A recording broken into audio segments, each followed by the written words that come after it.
Good afternoon, everybody. Welcome to the Regional Development Assessment Panel meeting this afternoon. I declare the meeting open at 1:06 p.m. and acknowledge that we're hosting this meeting on traditional land of the Whadjuk people, the Noongar Nation, and are joined by people from other lands around the state. We acknowledge Aboriginal people as the traditional custodians of Western Australia, pay respects to elders past and present, and the ongoing connection between people, land, waters and community. This meeting will be run in accordance with the RDAP Standing Orders 2024 under the Planning and Development Assessment Panels Regulations 2011. This meeting is being recorded and live streamed on the RDAP website in accordance with Regulation 42A of Planning and Development Assessment Panels Regulations 2011. Members are reminded to announce their name and title prior to speaking. Panel members may refer to technical devices throughout the meeting to assist them in considering the matters before them. My name is Clayton Hyam. I'm the presiding member for today's meeting. And with me I have Karen Hyde, the deputy presiding member, Nima Premji, the specialist member, and from the Shire of Chapman Valley we have Councillor Emma Rodney. Later on we'll introduce Councillors Wilcox and Big from the Shire of Manjimup. Item 2, apologies. We have an apology from Councillor Wendy Eby from the Shire of Manjimup. There are no members on leave of absence and minutes from previous meetings are available on the website. Turning to part B of the agenda, I'm seeking declarations of due consideration. Can panel members confirm they have or are familiar with the material before them for this part of the meeting by show of hands? Thank you very much. Disclosures of interest. Councillor, did this matter go to a council meeting? Yes, it did. Yep. Okay, so there is a declaration. I haven't actually filled out a declaration form though, but I can do that still now. Yeah. So that you are quite happy under the standing orders to, I'll read that out in accordance with section 249 of the RDAP Code of Conduct. We declare that to participate in the council meeting of under section 212, members acknowledge that they are not bound by any previous decisions or resolutions of local government and undertake to exercise independent judgment in relation to the matters before them. Just thank you, Rector. I'm more than happy for you to continue to consider the matter and vote on it. Item 3, we're moving to the item itself for Chapman Valley. That's the proposed industry at Oakajee. And we have one presenter online, Hide Yoshi, sorry. Hide, you've got 3 minutes, so I'd encourage you to stick to the vital information, bearing in mind that we have read all the material that you sent in. Over to you. Great. Everyone can hear me? Yes. Loud and clear? Great. I will just share my screen as well. If I can. Yeah. Give me a moment. All right. Just confirming that everyone can see. Yes. See the screen now? Yeah. Yep. Excellent. Great. No, thank you, presiding member, technical specialist members, and the Shire for coming to the meeting this afternoon. Look, I've just got a brief presentation covering those 6 items that you see on the screen now. With regards to the presentation, my name is Hide Yoshi. I am the project manager and planning lead for this project. Also online, we do have other project team members, being the owners of Project Terra from Blue Diamond, the operator or the proposed operator, Peter Howe, Platinum Blasting, as well as the DG specialist, Alex Mandel as well. So we're happy to take any questions on the project, should there be any, and we've got relevant people who can answer those questions as well. So just to clarify, the project or the proposal itself comprises two items, I suppose. The ammonium nitrate emulsion manufacturing plant itself, and a ammonium nitrate storage facility. So they're two distinct items, but which form part of the project. Just to cover off on A&E facilities across Australia, there's a long history of A&E manufacturing in Australia, and the industry itself is probably the most heavily regulated one and controlled in the world. And there's been no serious explosion risks incidents in any A&E facility across Australia.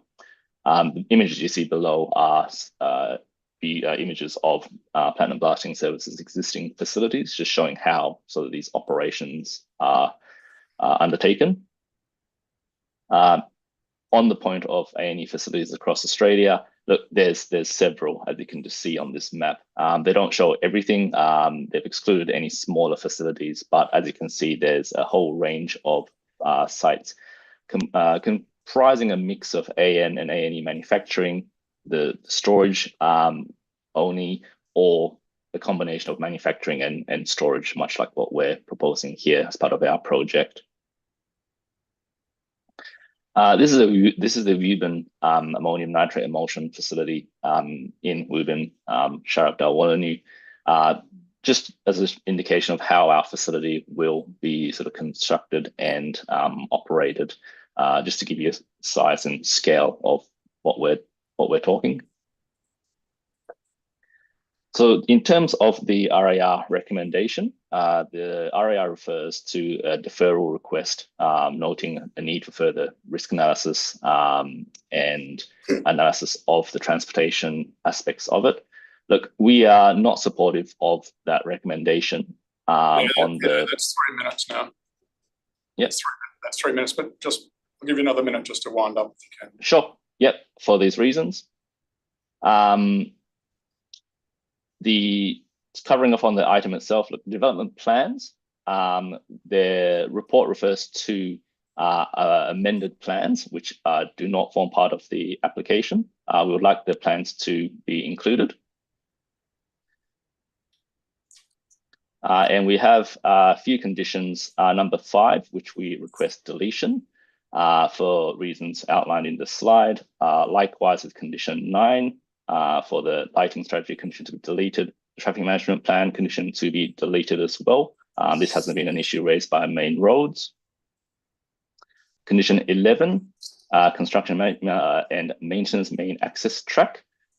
This is delete the condition as well, given that this is a matter between us and DFWA.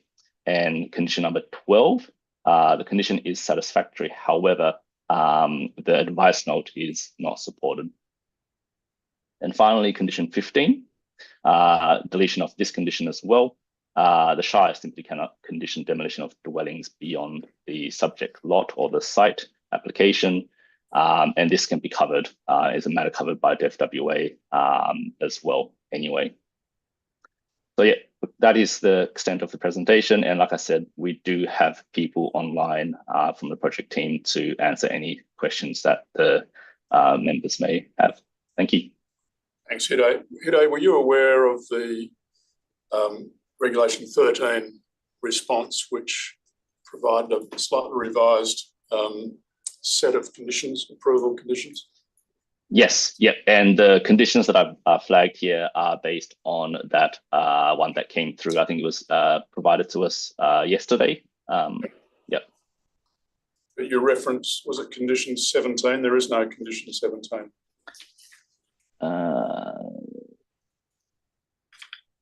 Sorry, I think. Maybe he's condition 15. Oh, sorry. Okay. He's changed. Yes. All right. Yes. I had the old. So apologies. There could be a prior reference to condition 17 actually, but we've noted that 2 conditions were deleted. Yeah. Okay. Thank you. Questions of Hide from panel members, please. Sorry, Nima. Yes, I've got a few questions, please. First of all, thank you for the presentation. The questions I have relate to the licenses that you require, and it was from several DUI, EPA, DEMERS. With the ports, I'll leave that out because it's their own jurisdiction. How far have you progressed in getting those particular licenses? I see that you've got DEMERS now. Correct. Yes, I've just shown that on the screen. So we have the DEMA's permits for the dangerous goods and the storage aspect of it. So they have been in place, and we received them a few weeks ago. The works approval application is currently going through the system. It has been lodged. We are currently responding to some questions. So that is just to do with the prescribed premise application. So that is underway as well. And the planning application, which essentially forms the three key, I call it primary approvals.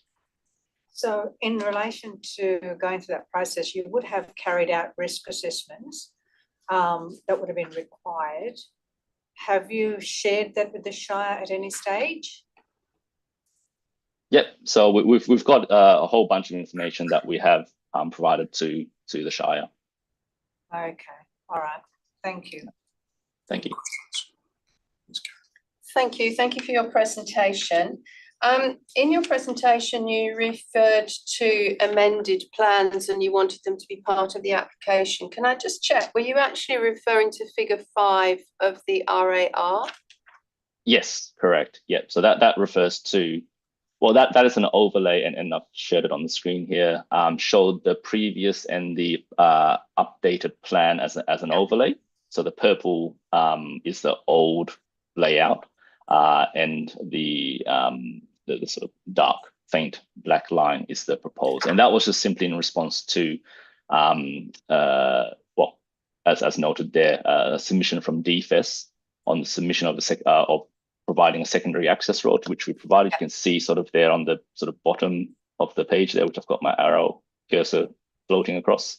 And we also had some refinement of the civil and hydrology site design aspects. So that led to essentially, as you can see on the screen, the shrinking of the development or increasing of setbacks of the development from the what is the lease area. Thank you. I have a second question, please. In your presentation, you requested that condition 9, which requires a lighting strategy to be prepared, you requested that be deleted, and that was an advice note. When I read your application and supporting information, however, your reason is that this will be typically a daytime operation only. However, am I correct in understanding from your associated information that there will be activities that work 24 hours a day, up to 6 times a year, when the operation and the uploading and so forth is occurring? So there will actually be some nighttime activity? Yes, correct. So when the ammonium nitrate is being imported into the site during those import operations, which, as you correctly state, occur 6 times a year, then yes, those operations do run for a 24-hour period, because sort of time is of essence, essentially. Okay, thank you. Those are my questions. Just got one more. On the bushfire, I looked at the bell rating. It's gone to 12.5. To me, that indicates that you're designing such that if there were, hopefully there won't be a fire and people can't get out, they can actually stay in the buildings. Is that what's been done by the rating of the buildings? No. So the idea is, and this is the why we have provided the emergency secondary emergency access road to directly to Northwest Coastal Highway. So in an event, the protocol will be to exit the site.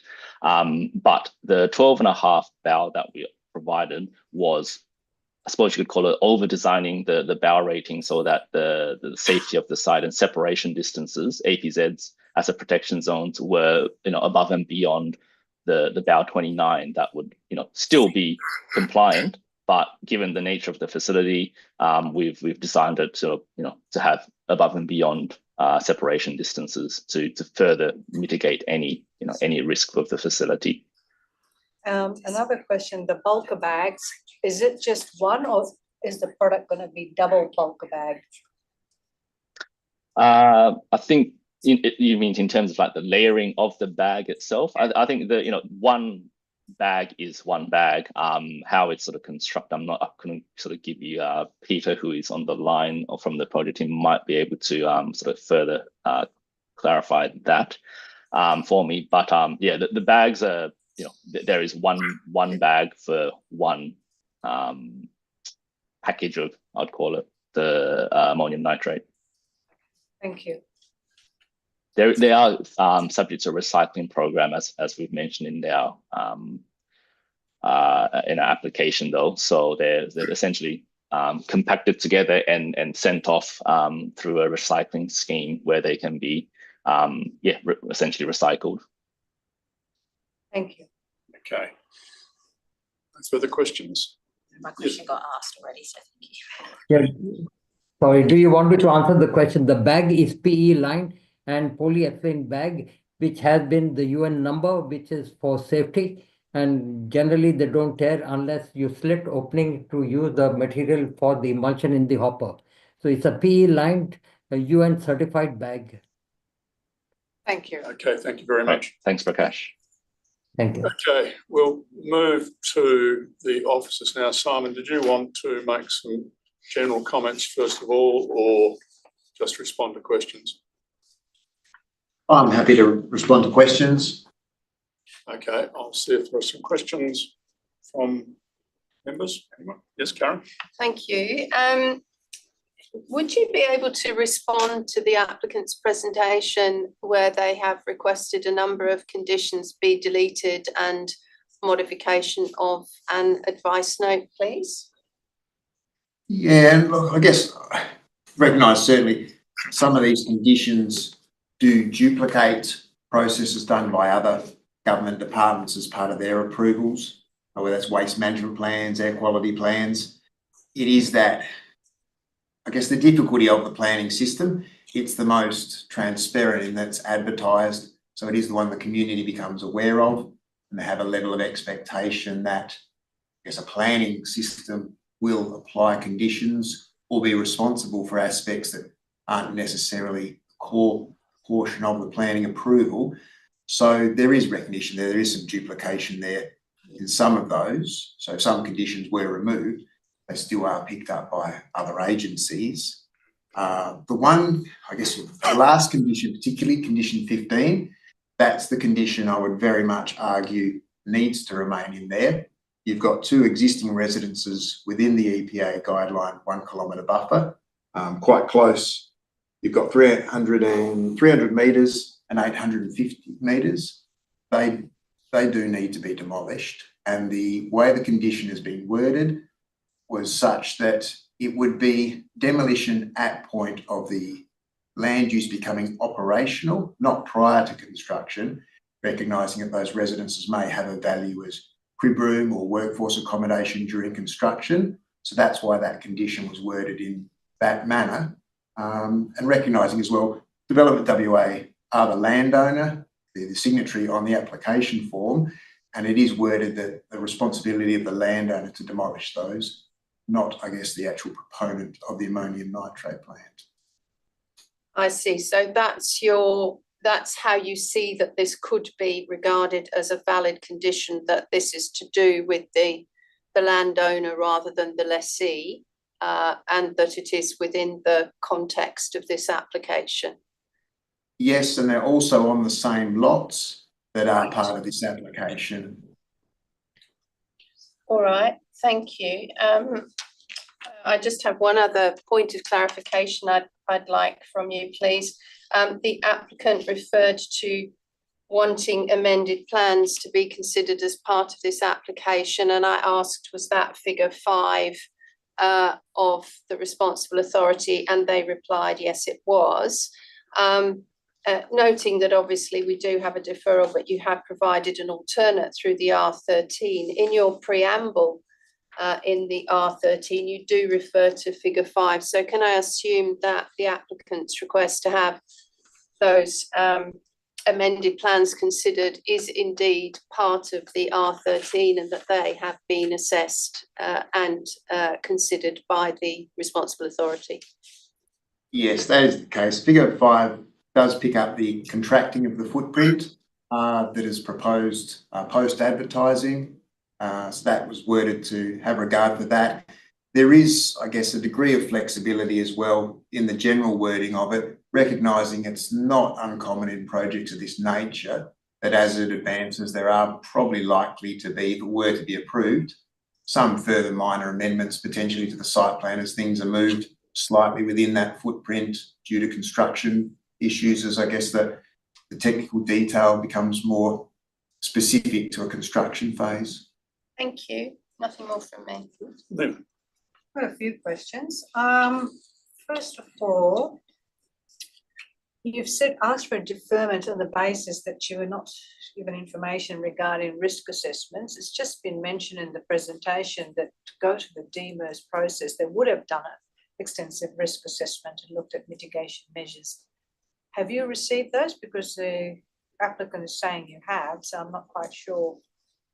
No, we haven't. The only information we've received in relation to risk is what's in the development application.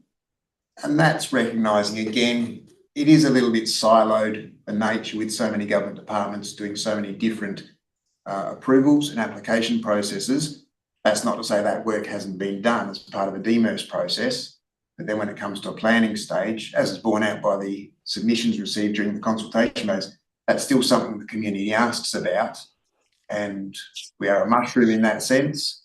So it is something that is listed in the regulations we're supposed to have regard for. So it is a difficult one in that you can argue it's already been obtained from DMIRS and it is separate to the planning one, or you can take the other view that it is something that should be introduced into a planning assessment.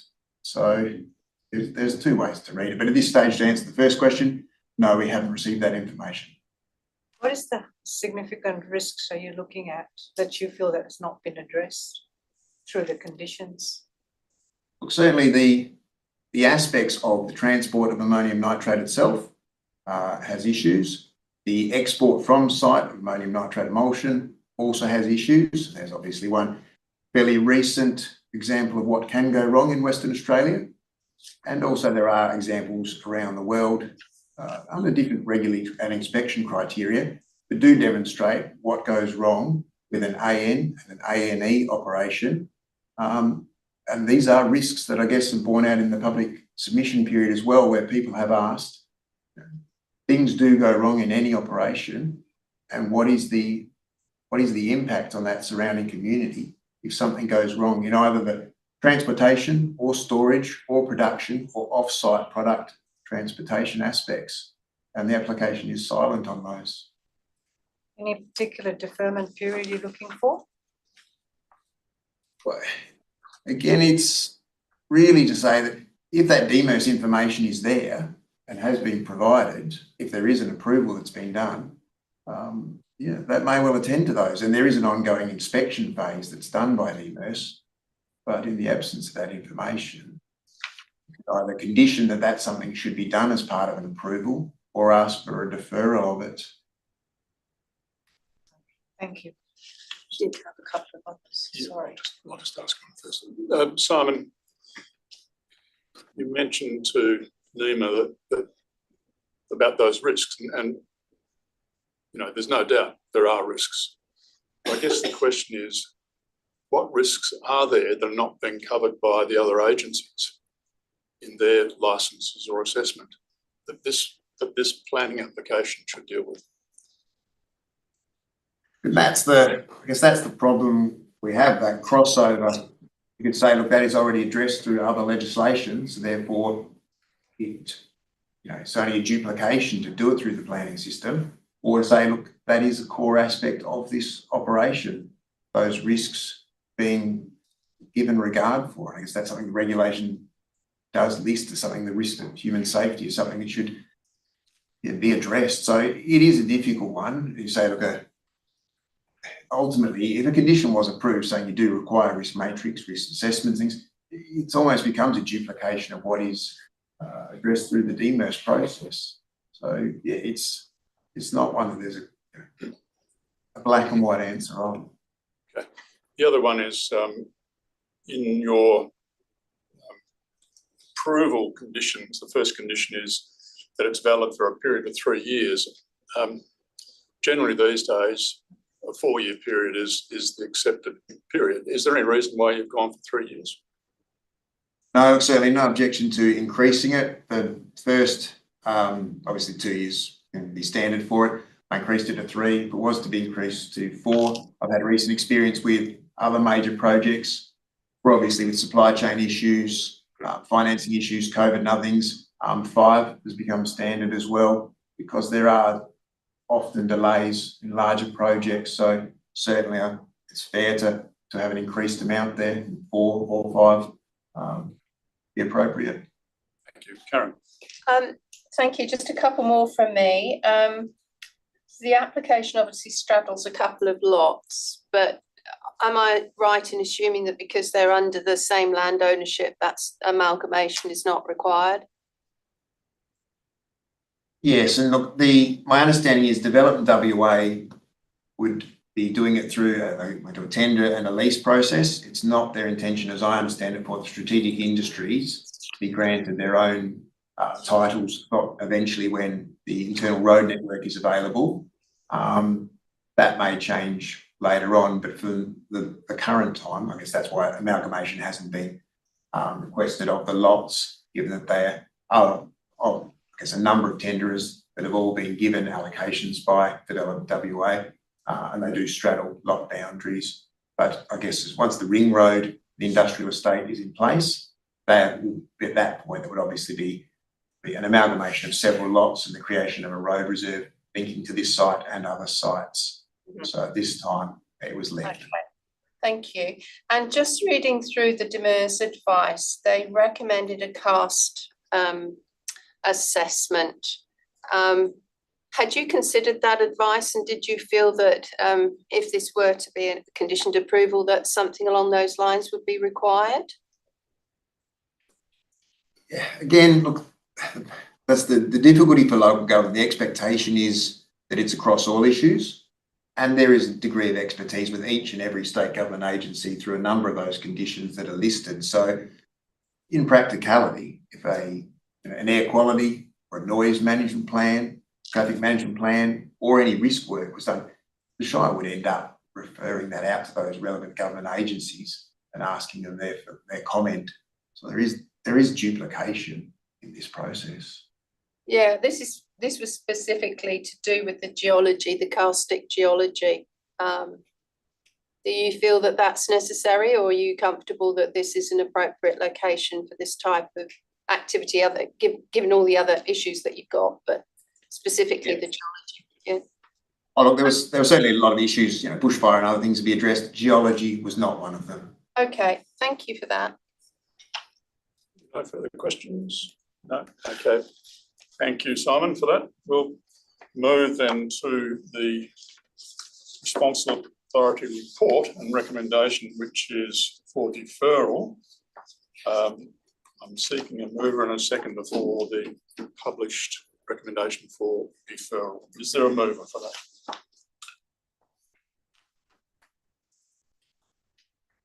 Okay, no, that therefore lapses. I'm going to move to I'm going to move to the R13 recommendation for approval with conditions, and I'm seeking a mover and seconder for that. Is there a mover for that, please? Sharon, thank you. And seconder? Nina, thank you very much. Karen. So I've got a suggestion. When it comes to you, you can do that, yes. Thank you. Yes, I wasn't in a position to support the deferral for a number of different reasons. I think sufficient information has been provided in support of the application, and the ongoing risk management, I think, does fall under other licenses and legislation and permits. So for that reason, I'm comfortable to support an approval with various conditions. My reasons for supporting it are that this activity is proposed to sit within a strategic industrial area. The activity is of state significance, and it will be located with other heavy industries, which is the purpose of this SIA. I do note the objections, and there were a number of them to the proposal. However, through the process of pulling together the planning framework, both the state and local government have considered various impacts and determined that this is the correct place for a strategic industrial area and that this kind of use is appropriate. So I don't believe that we can go back in time and have a look at that. In terms of the actual activity and having read all the technical information, I'm satisfied that the applicant has covered a number of the technical aspects and that matters of risk and so forth will be considered under the various licenses and other legislation. However, I would like to suggest some amendments, presiding member, and we can take these individually if you like. My first amendment would be within the preamble, which would be to delete the number 3 from the time frame of approval and insert number 4. I think that's where it occurs, and insert number 4. It's in the first condition. So it would be for a period of 4 years. Okay, I'll seek a second for that. Okay, any discussion on that? No. Put that all in favour. That's carried, thank you. Thank you. My second amendment would be to condition 11, which is the building of the private road, because that is indeed a private road. So that's my second amendment. Is, sorry, to delete condition 11. Okay. Right. So I'll seek a second for that one. Is there a second for it? Yes, thank you, Nina. Karen, any Only briefly, I think this is a matter between the lessee and the landowner, and therefore it's not really, and there may be variations to that and where it's positioned. So I don't believe it's appropriate to condition that. It's not going to be a public road per se, but remains as a private track. Okay, I presume the part of that is the remaining conditions are renumbered. Yes. Okay, further speakers. Nina, did you want to speak a second? Yes, I just wanted to say that I agree with what the deputy presiding member has said. There are extensive licenses that needed to be obtained by the applicant, and it's all listed there, and there's a lot of work that needs to be done. However, I am shadowing a change, or an addition, shall I say, in addition to one of the advised notes, primarily because I do understand. Sorry, Nina, we're just talking about the amendment to deletion of condition 11 at this stage. Okay, so condition 11, yes, because I agree, it's not a gazetted code. No, okay. Any further speakers on deletion of condition 11? No, all right, I'll put that all in favour. That's carried unanimously, thank you. So that's forced to with you, Karen. As far as advice note O goes, I think I'd like to delete the second sentence, which talks to the location of that emergency exit, as I understand that it could be in an alternate location. So the wording is to delete the emergency entry exit point. Yes. Shall be located at, as identified in figure 16. To the So north. it's just that sentence? Yes. Okay. What about the last sentence, that stays? No, second sentence, the very last sentence goes to, so the last two sentences. So it's from the emergency exit. Yes. Okay, is there a second for the removal? Yes, thank you, Nina. Karen. I think it just provides flexibility, and there's some discussion in the report as to where that second emergency access exit point should go. So I'd like to leave that flexible. Okay. Nina, did you as second? Did you want to? No, thanks. Okay, any further speakers on that deletion? No, all right, I'll put that all in favour. That's carried unanimously, thank you. So that's forced to with you, Karen. Thank you. Any further speakers on deletion? No, all right, I'll put that all in favour. That's carried unanimously. Thank you. Karen, still with you. I'm happy to leave it there, presiding member, and listen to other speakers who may also have some right. amendments. Thank you. Thank you. Nima, a seconder. Yes, seconder of, as I said, now given the number of licenses that is required, I have, I'm quite assured that the applicant would be in line with all the requirements of the legislation and meet them. However, I do understand the Shire having concerns about risk, because if anything goes wrong, this first phone call is made to the Shire and they have to follow through a due process. So I don't want to put on too many conditions, but I looked at advisory note B, and there has been a mention that there has been extensive risk assessments done.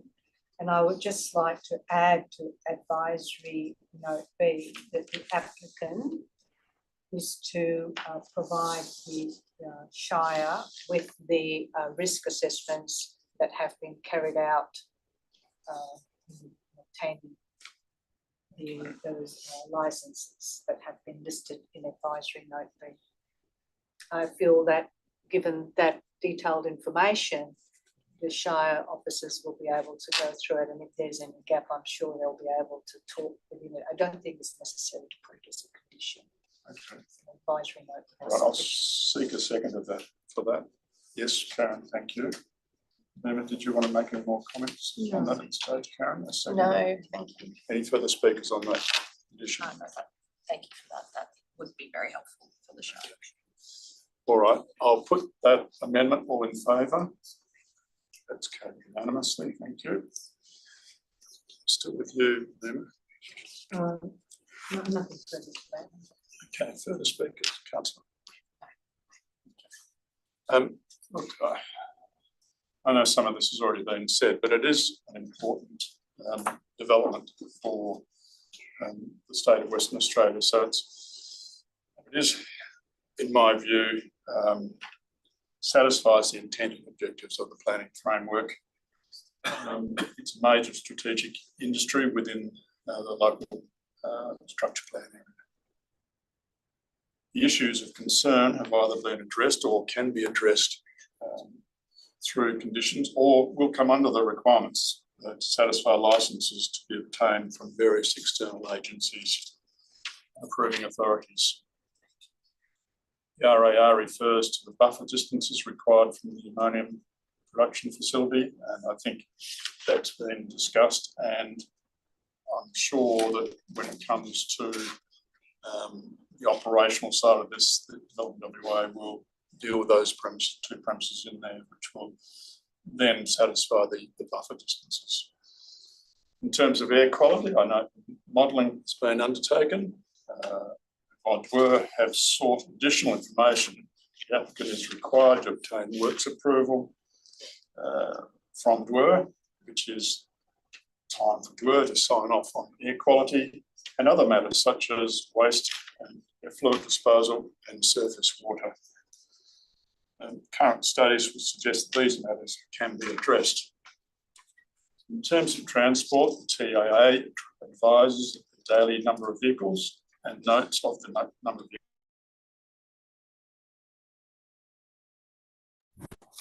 capacity of the transport corridors to be used. It's also noted that there's the need to upgrade the entry point, and this is something that can be addressed through the appropriate conditions. The RAR recommends the preparation of an emergency management plan, but I note that that's already been provided through the through DWER, or will be governed through DWER through the licence. In terms of bushfire, the bushfire management plan has been prepared by the applicant, and the site is surrounded by grassland anyway, and minimising the impact of any substantial bushfire. The RAR recommends a bushfire management plan to be prepared, and I think there's already been one prepared, but I'm happy if that's in there still. I was trying to find it for that to stay, because it does need to be adhered to as part of the approval anyway.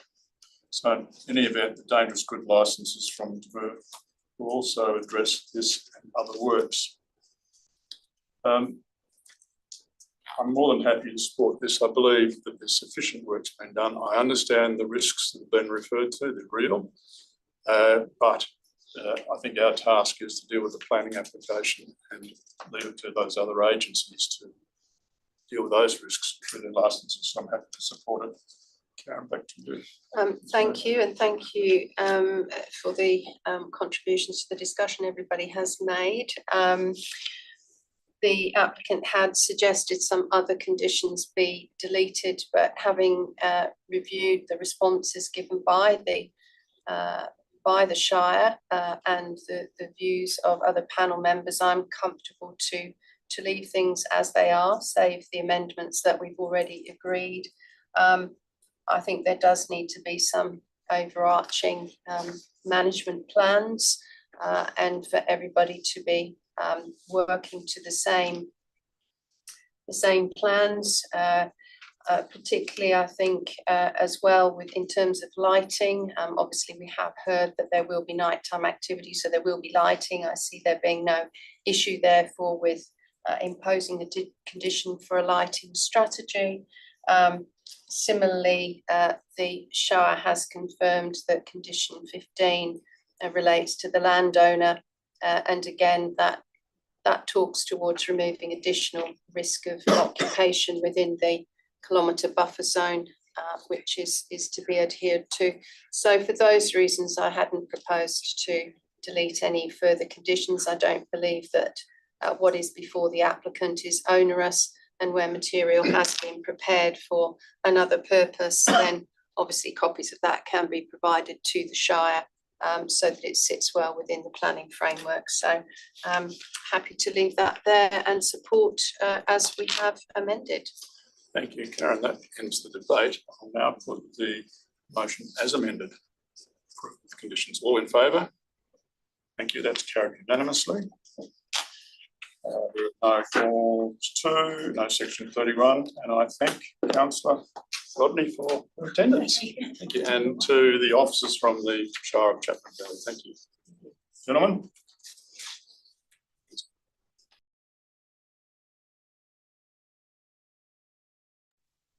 Thank you. Thank you all.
On again, thank you.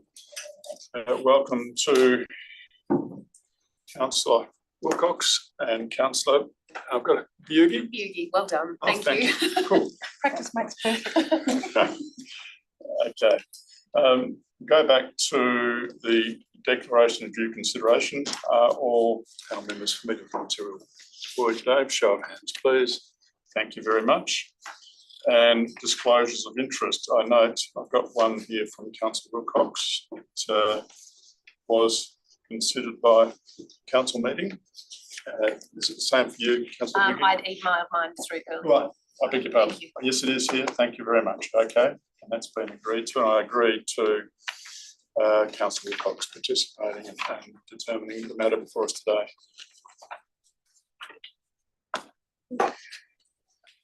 Okay. Got one presentation for the item before us for the proposed motel at Rose Street in Manjimup. Alan Stewart has 3 minutes. Alan, you know the drill.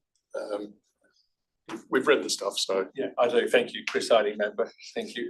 Yeah, I'll be very quick because you've read my submission. There's 3 reasons for refusal, which we obviously do not support.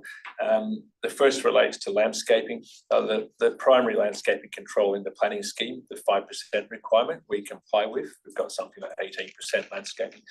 The reason for refusal relates to the setback area, which is actually a local planning policy provision, which says if a building is set back, you have a 3 metre landscaping strip.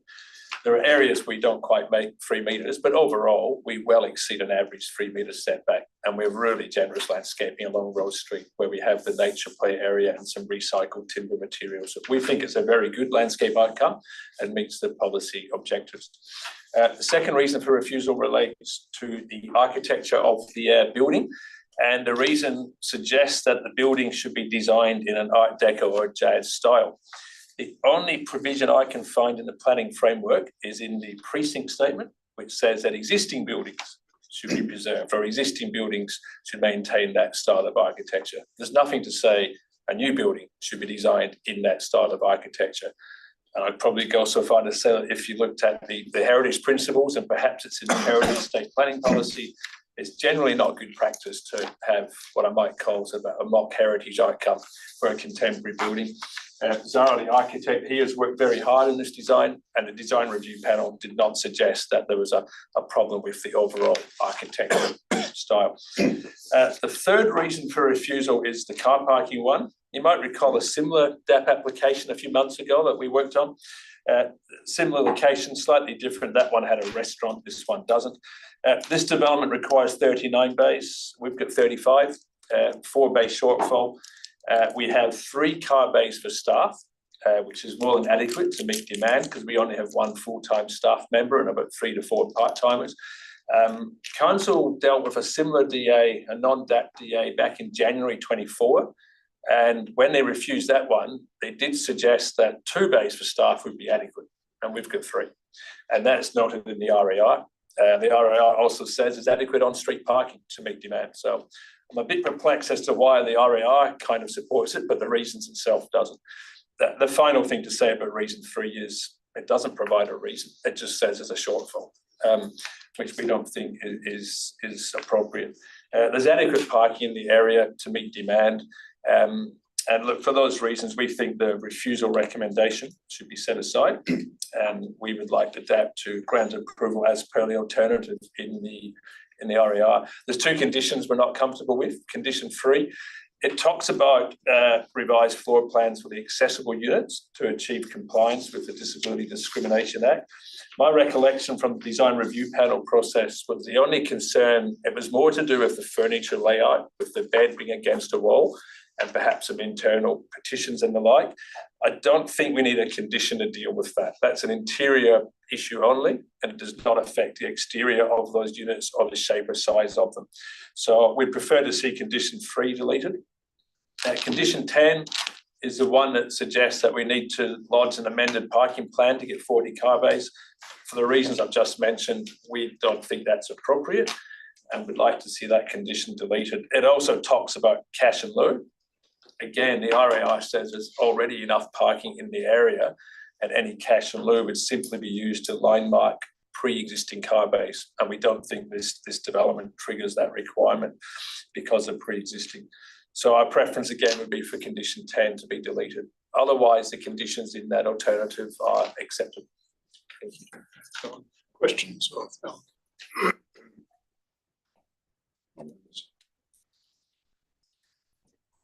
Last one, just in terms of the DBA compliance, you've got a couple of ACROD bays and so forth in here. So is there a presumption or is there a requirement for you to allocate certain rooms under the Disability Act?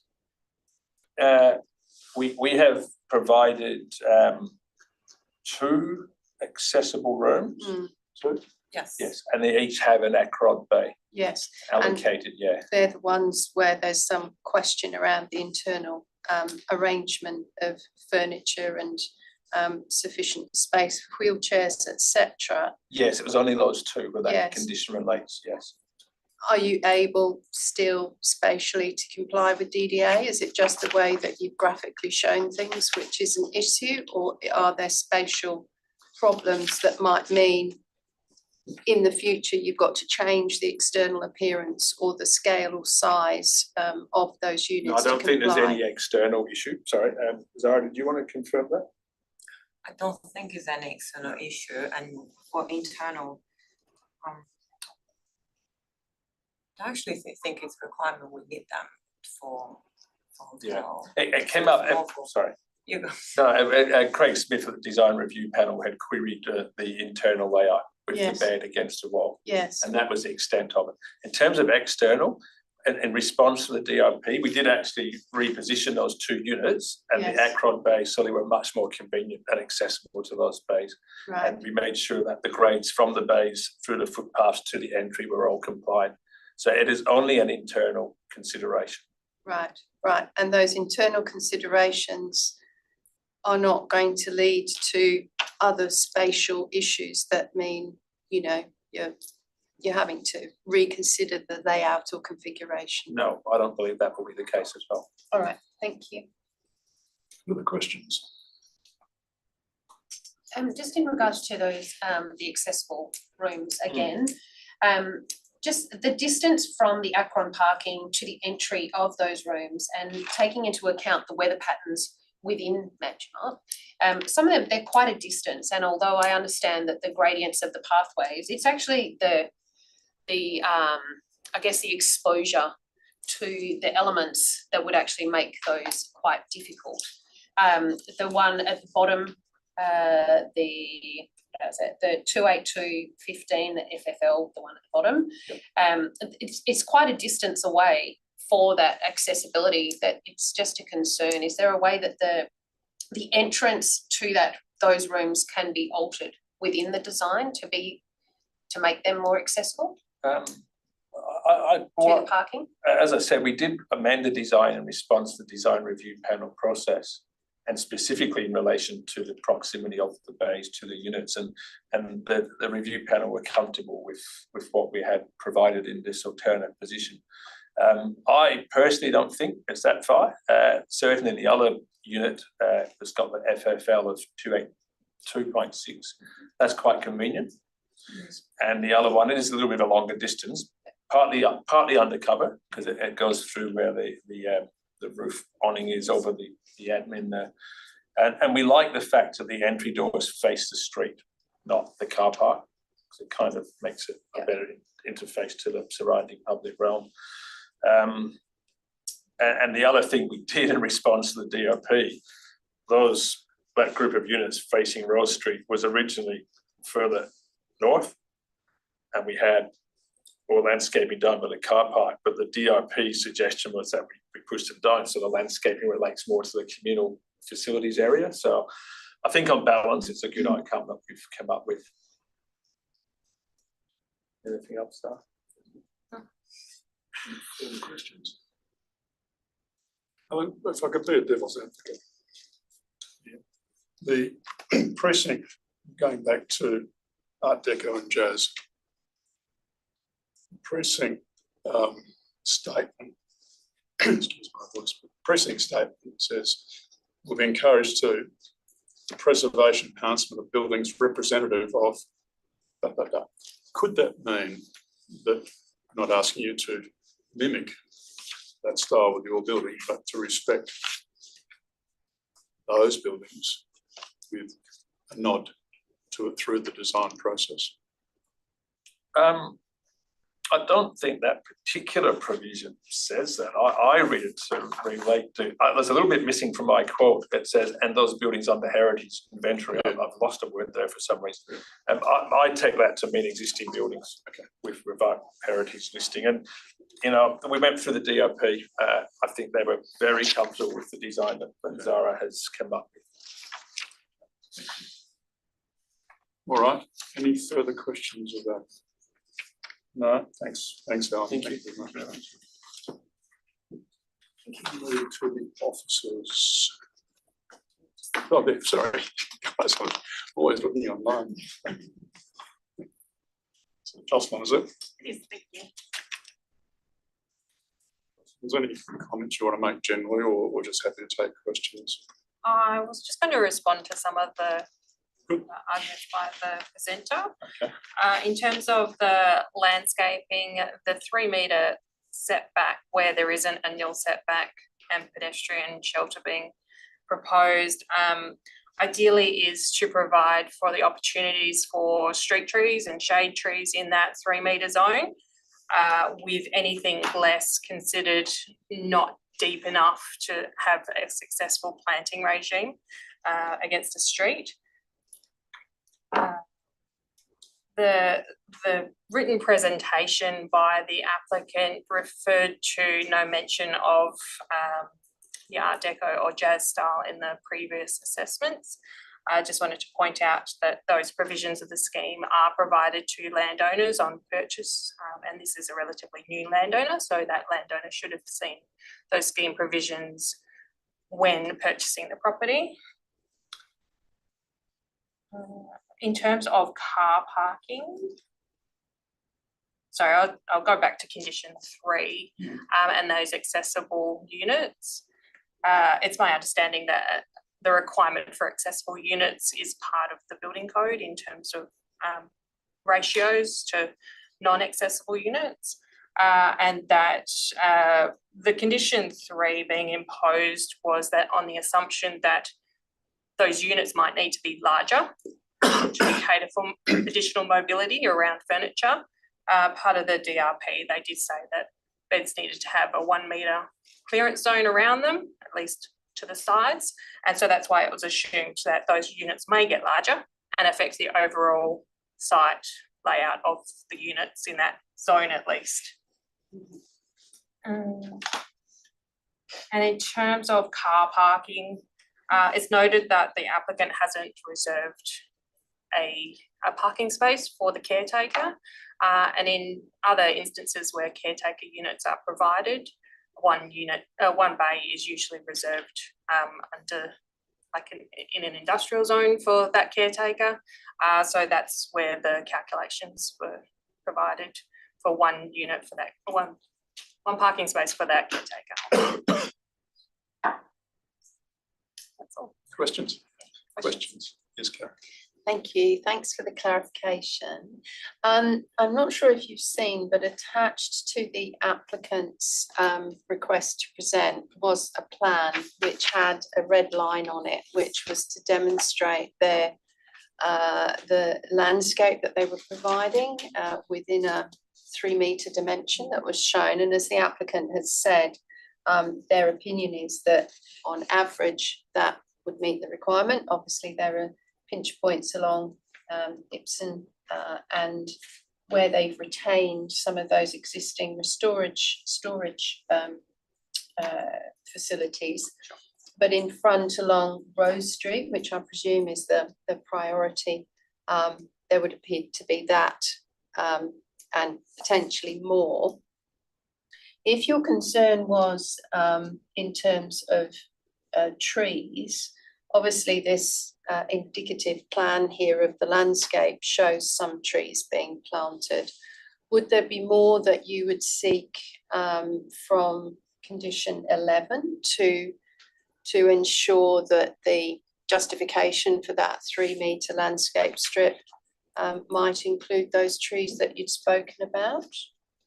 Are you comfortable with the way that condition is worded, that you could work towards that as an outcome?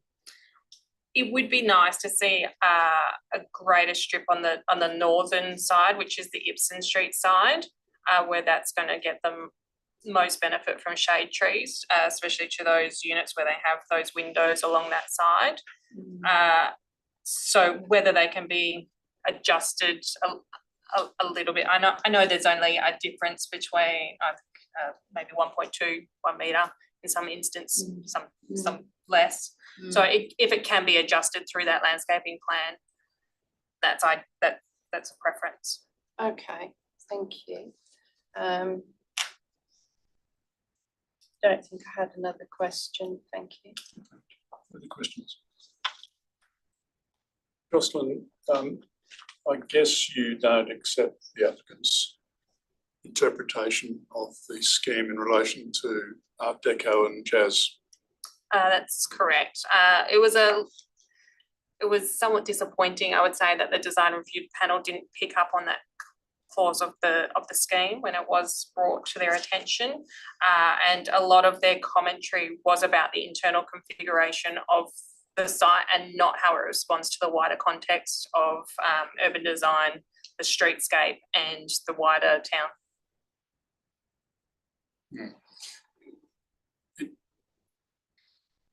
Can you understand, perhaps it does say when you read that scheme provision, just to refer to the actual buildings which are in that style? It says preservation and enhancement of the style of the town. Okay, all right. In terms of parking, just from reading the RAR, I get the strong impression that the parking is adequate. Is that talk about given council's previous resolution of the provision of 1 bay per unit results in a 1 bay surplus. So that is not taking into consideration that's taking into consideration at one for the caretaker as well. Yes. Okay. All right. Further questions? No. Thanks, Justin. Okay, we'll move to the item. There is a recommendation for refusal with 3 reasons there. I'm looking for a mover and a seconder for that recommendation for refusal. Is there a mover? No? Okay, the item lapses for want of a mover and a seconder. I'll then move to, and I guess with this we need to just massage the preamble first of all. It's because we've got the conditions in the RAR. So I'm going to move to an alternate recommendation which will read the Regional Development Assessment Panel approves the development assessment panel application reference as per heading and the provisions of Shire Manjimup Local Planning Scheme with the following conditions. Advice. Again, 1 through to whatever it is. So is there a mover for that? Yes, Karen, thank you. And second, Councillor Yugi, thank you. Thank you. Yes, I mean, just obviously we didn't get the reasons for refusal up, but I wasn't in a position to support those reasons for a number of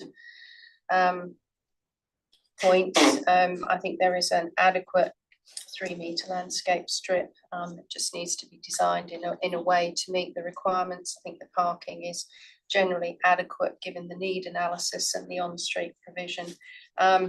And my reading of that provision for deco and jazz style architecture is that it should relate to existing character and heritage buildings and not to new builds. So I have a different view to administration on that.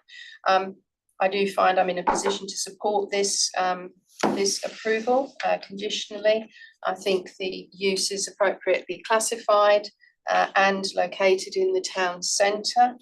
Always good to see more active and visitor and tourism attractions in the town centre. I think it meets the aims of the scheme. I think there's general support as well in the officer's assessment across a number of aspects and obviously supported through the design review panel review. In terms of the character and style of the architecture, the applicant has opted for a timber town theme, which seems appropriate. The scheme does also talk to the diversity of characters within Manjimup, and from my own knowledge, I think it's a rather eclectic mix and styles, so particularly in the commercial development area. So I think that this will fit.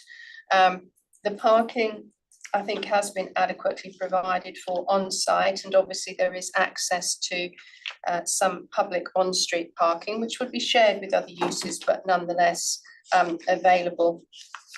I do support the conditions for landscape, construction management, for lighting strategies and screening of utilities.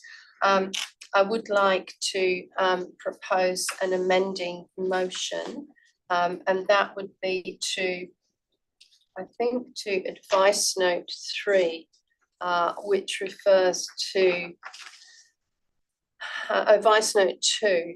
I think I'd like to introduce a new advice note 3 and then renumber, and this would relate to condition 11 to require adequate or sufficient street tree planting or tree planting, shade planting within the landscape area. That would be my first amending motion, presiding member. So the wording would be New advice note 3 and then renumber. The applicant is encouraged to provide shade trees wherever possible along the landscape interface with Ibsen Street and Rose Street. Is there a second before that advice note? Yes, thank you, Councillor Lee. Do you want to say anything more on that? But I think it's self-evident and follows our earlier discussion. Councillor Bugle? Yeah, I think with the happy to support it with the conditions that have been proposed. I would hope that due consideration is given to the accessibility within those rooms, given that our area does have an ageing population as well, which that needs to be taken in consideration. Also fully support the tree planting. Yeah, this is just about the amendment to that. Oh, the amendment, yes, advice sorry, note. yep, Yes. sorry, yep, tree Come planting, back to you definitely. later. Given, yes, with the north facing, the tree planting would be great, Thank you. thanks. Are there any speakers, further speakers on that additional advice note? Now I'll put the advice note. All in favour? That's carried unanimously. Thank you. Still with you, Karen. Thank you. I would like to propose one other amending motion, and that would be to delete, where is it, condition 10, relating to the car parking, because I think that, well, I won't get to a reason, but I would like to delete condition 10. All right, I'll seek a seconder for that. Is there a seconder for that one? Thank you, Nima. Karen. I think a lot of parking has been provided on site, and it quite often is a balance between landscape and parking. The amount of parking provided is quite centralised and quite well screened. I think sufficient has been done to locate the ACROD bays near the universally accessible units. And I note that I think the RAR spoke to up to 10 on-street parking bays available for others. So in that respect, I don't think it's appropriate to require 40 car parking bays with all of the circulation areas, etc. My concern would be that it would we would lose some of that additional landscape as a result of that. And I think the needs analysis suggests that the 30 odd being provided is adequate for the purpose and the visitation rates. Thank you. Nima, a seconder for this amendment. Yeah, I support the amendment because reading the RA, I think there's been more than enough parking provided within the development, but also there is sufficient off-street parking. And as said in the RA, you know, when your staff is coming and going, the visitors' time and all that, I think it'd be very well managed. There's no need to have the additional 4. Thank you. Speakers against or speaker against?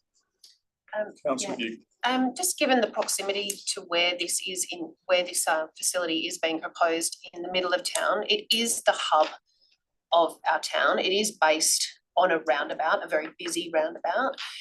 The street parking, although is adjacent to this facility, it's also already regularly occupied. So although it may seem on paper, as we discovered today trying to find parking in the middle of Perth, although it seems like there is plenty of parking actual practicalities of this, you may find that there's not going to be adequate parking with that on-street parking taking place. Okay, further speakers? I'm more than happy to support the deletion. I'm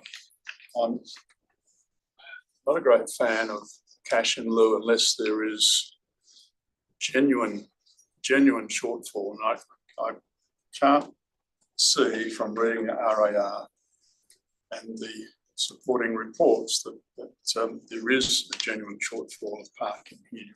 I think, as has already been said, in my view, there will be adequate parking, and these sort of things, the peak hour might be it might be tight getting parking, but that dissipates fairly quickly in most locations. So I fully support the deletion of the condition.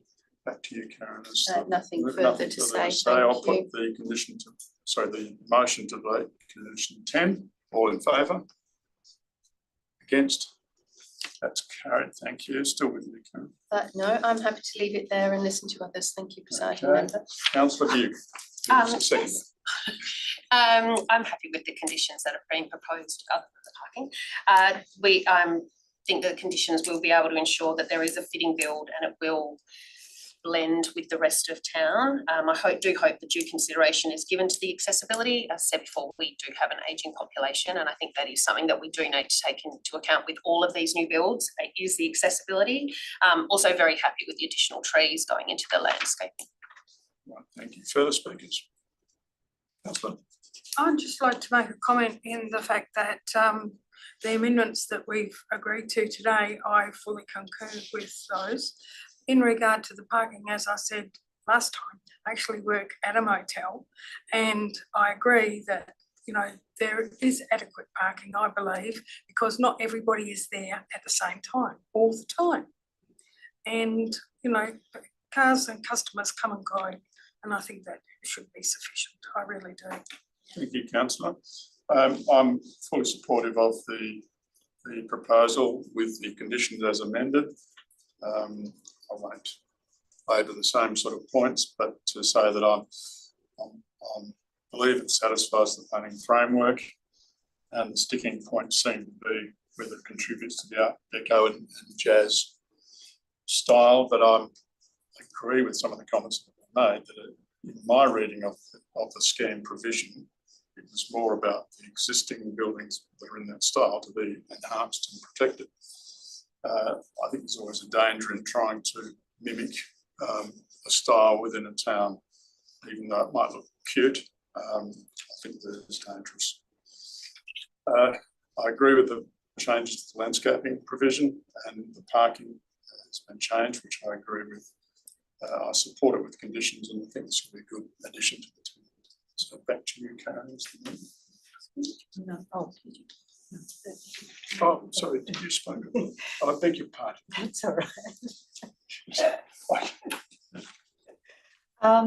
Again, I concur with the comments made around the table, and I also would like to say that I could not support the original recommendation, as I believe that, in my opinion, after reading the report, it has been addressed very well with the conditions, and the amendments were made to the conditions now. And I believe it's a very good addition to the Thank you very much. Back to Karen as the mover. Thank you, Presiding Member. Happy to hear from everybody. I think this generally is a pretty good development, and meets the needs and adds economic life and potential for jobs within Manjimup, and certainly supports overall tourism within the state, which I think is a good thing. I did consider the applicant's request to delete condition 3, but I would like to keep that condition because I think that there may be some tweaks that are needed, and I think therefore the applicant and the Shire can work together on those as required, and I think we do need to deal with accommodation in an appropriate way for those with mobility issues, and so very happy to support with the amendments that we've made. Thank you. Thank you. That ends the debate. I'll now put the motion as amended. All in favour? It's carried unanimously. Thank you very much. There are no Form 2 applications, no Section 31 reconsiderations. Other business, there are a number of SAP matters being listed there. Close the meeting at 2:20 PM. Thank you for your attendance. Thank you.